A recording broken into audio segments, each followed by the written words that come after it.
My wife and her family blew up at me because I refused to let them name our son after her late brother. He was a loser who ruined the lives of everyone around him. Trigger warning: child abandonment, verbal abuse, mentions of abuse and addiction, infidelity. My wife, 26F, and I, 28M, have been together for 10 years, and married for 4 of those. My wife is pregnant with our first child, a boy, and she is due in early July.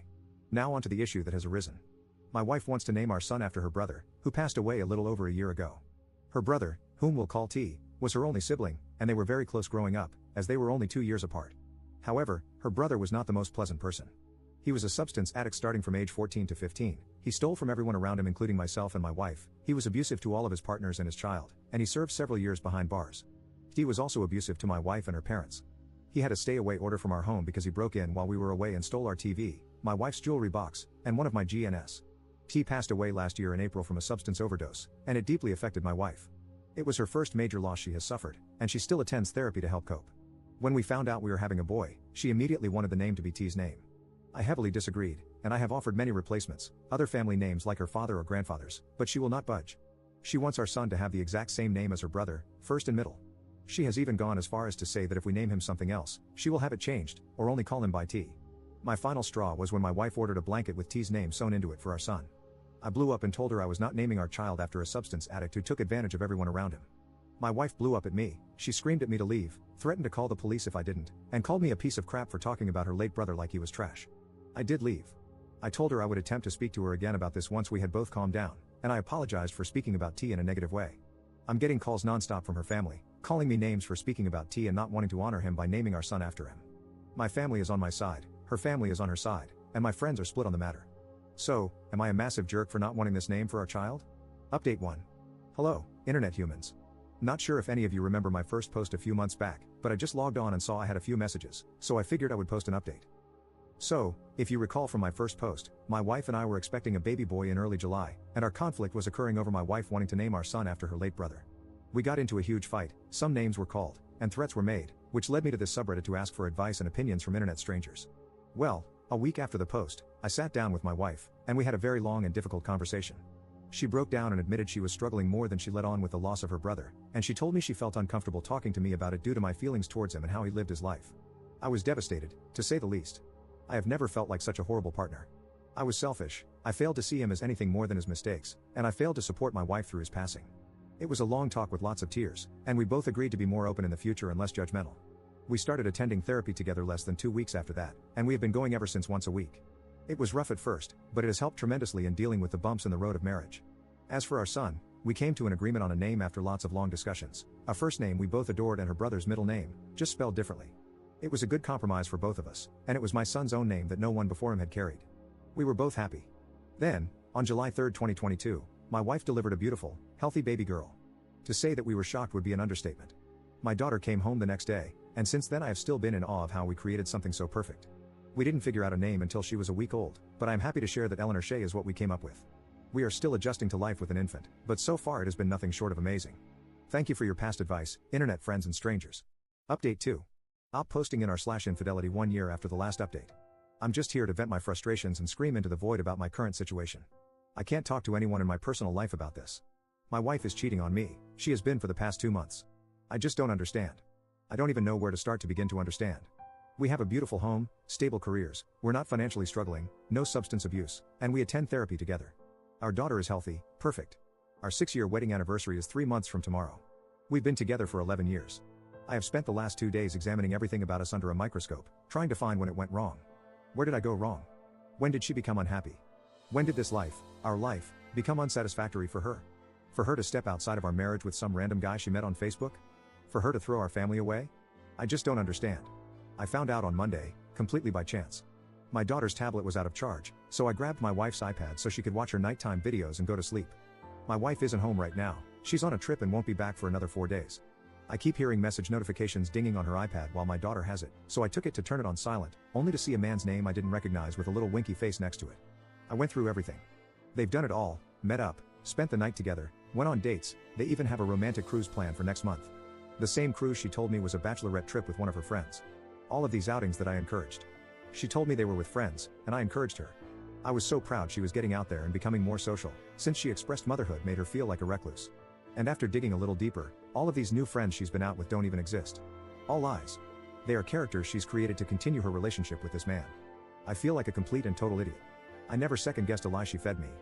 I gave her my 100% trust. We've been doing couples therapy for a year, we communicate, we go on dates, we give each other gifts, our bedroom life was great. I never, not even for a second, would have suspected this. I don't know how to confront her with this. I don't want this. I don't want to split up our home. But I know that this isn't something therapy can fix. I know myself well enough to know I'll never be able to trust her again. Do I just let go? Let her go be with this man who clearly makes her happier than I can? My entire existence is intertwined with her. How do I even begin to untangle that and separate? I have 4 more days to sit and overthink this. I genuinely don't know what to do. Update 3. I posted here almost a month ago, venting my frustrations about discovering my wife's affair, and I received a magnitude of comments and messages filled with advice and kind words. For that, I thank everyone who took the time to comment or write to me, and I'm sorry for anyone who related to my situation. I'm here with somewhat of an update, but mostly more venting. My life is upside down, and it feels good to get it all out somewhere. After making my post, I took the advice of everyone and gathered up all evidence and contacted lawyers in my area. I found a really great one and went ahead and started on divorce papers before my wife got home. I also got tested for any STIs and told my parents and best friend about the situation. I took my daughter to my parents so I could have the alone time to mentally prepare myself to face my wife with this discovery. I rage cleaned a lot and cried a lot those last 2 days before she got back. I packed some of her stuff, but then unpacked it and cried more. I had planned to lay out all the screenshots along with divorce papers on our dining room table and just sit and wait for her, but I didn't get the chance to do that. She was supposed to get home later in the afternoon on Sunday, but she ended up getting back around 6:30 that morning. She didn't call or text in hopes of surprising me. I was up drinking coffee, and, you guessed it, crying, when she walked into the house.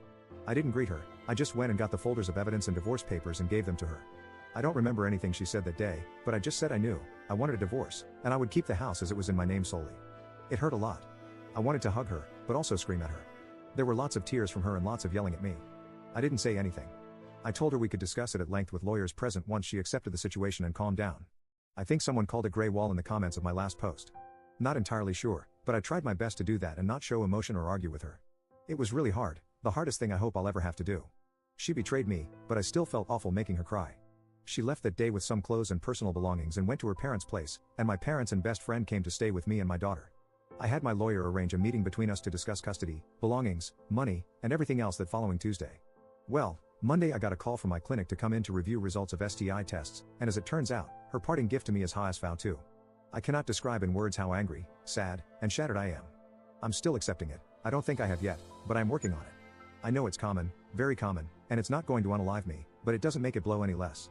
I joined a support group on Facebook, those people are great. Going into Tuesday with that knowledge was awful.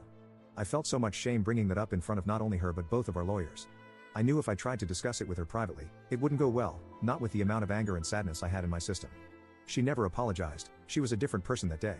I felt like I was looking into the eyes of a complete stranger, no emotion whatsoever. Divorce-wise, everything is cut and dry. We separated finances, the house is mine, we are just waiting the 90 days for it to finalize. There were no objections on her end but one, she wants to terminate her parental rights over our daughter. She doesn't want her anymore. Our daughter, our baby. I was f***ing blindsided. I'm still blindsided. My daughter is 1, but she loves her mama. Mama was her first word. She's only 1. It's been 3 weeks, and the pain I have felt, the pain for my daughter, for my family, has been indescribable. I don't know who she is anymore. I don't know what changed or when it changed, but it terrifies me. I feel like my entire life was pulled out from under me. I haven't talked to her, per lawyer's advice and my own fear of what I would say. She hasn't seen our daughter, she told me that day she didn't want to. She didn't want any pictures from our home, any memories. Just her clothes and electronics. I don't understand any of it, and I don't think I ever will. We have to go to court for her petition to terminate rights, and I don't want to look at her. I just can't accept this as reality right now, not after everything. I'm trying as hard as I possibly can to keep a positive outlook on everything and be strong for my family and my baby, but this has been so hard. I hope a year from now I can look back and say I survived that, but right now it feels impossible to even see next week. I'm not suicidal, so don't take it as that. I'm just emotionally, mentally, and physically demolished. Absolutely demolished. Update 4. Hi there, to anyone who has messaged me and to all the people who have left loads of comments regarding my past venting on this account, apologies first off. I genuinely kinda forgot I had it. I'm not much of a Reddit guy, but I've been getting into TikTok lately and saw a video about a super depressing Reddit story, which reminded me of my own super depressing Reddit story lol. It's been around 8ish months since I posted here about my upside down situation, and a lot of people messaged me in that time wanting to know how I was and what unfolded. I really appreciate you strangers for all the kind messages. It genuinely means a lot, and I'm sorry I haven't replied or anything. My life has been such a whirlwind these past few months. It's hard to believe that was that long ago. To sum up the sad stuff, First off, my divorce was finalized without any hiccups or holdups. I'm still in the works of trying to sell our old house, but in the meantime, we moved to a new state. My ex is still in the process of petitioning for termination of parental rights. I've only seen her 3 times since moving, and it has been to fly out for court. I was granted temporary full custody in the process, per her request and suggestion, and she was not mandated any visitation and has denied any offer of it. She has not seen my daughter in 7 months, she has requested not to. I don't know what else she's been up to or if she is still with her boyfriend or not.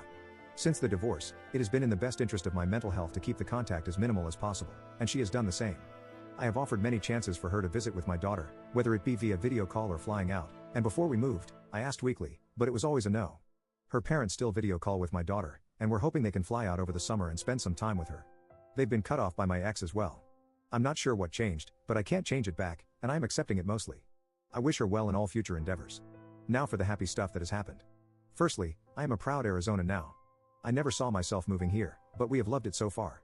My parents packed up and came with us, and I don't think I've ever seen them so happy. My daughter is doing amazing.